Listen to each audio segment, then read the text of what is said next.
এই দেখো কি বলো তো এটা। হ্যালো বন্ধুরা, কেমন আছো সবাই? এই দেখো আমি এখন চালতে নিয়ে এসেছি। তো চালতে কারা কারা পছন্দ করো, খেতে কেমন ভালোবাসো? তো আমি এই চালতে দিয়ে অনেক কিছু করা যায়, যেমন চালতের টক, চালতের মাখা, চালতের আচার।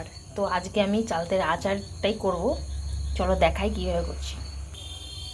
প্রথমে পরে অল্প একটু সর্ষের তেল দিয়ে দিলাম। এবার ফোড়ন দেবো, দিয়ে দেবো শুকনো লঙ্কা, একটু পাঁচ ফোড়ন হয়ে গেছে।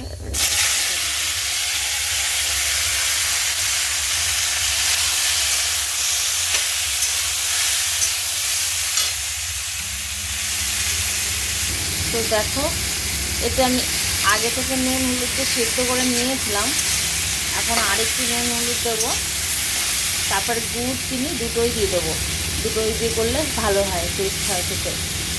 স্বাদ মতন নুন আর একটু হলুদ, এর মধ্যে গুড় দিয়ে দিয়েছি। এবার একটু চিনি দিয়ে দেবো।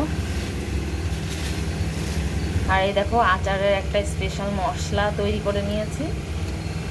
মশলাটা ভেজে এখানে আছে শুকনো লঙ্কা, জিরে, মৌরি আর গোটা ধনে, হালকা কড়াইতে ভেজে হ্যাঁ এই মশলাটা তৈরি করে নিয়েছি। এটা এর মধ্যে দিয়ে দেবো একটু পরে। প্রায় হয়ে এসছে। এবারে সেই ভাজা মশলাটা এবার দেবো আমি।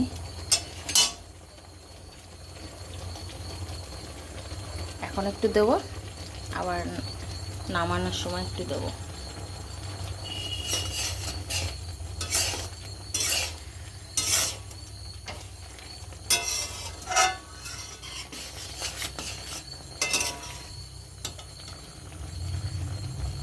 চালতের আচার, এটা একটু শুকালে আঠা আঠা হয়ে যাবে, বেশ লাগে খেতে।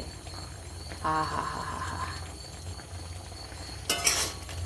ঝাল ঝাল টক টক মিষ্টি মিষ্টি চালতের আচার।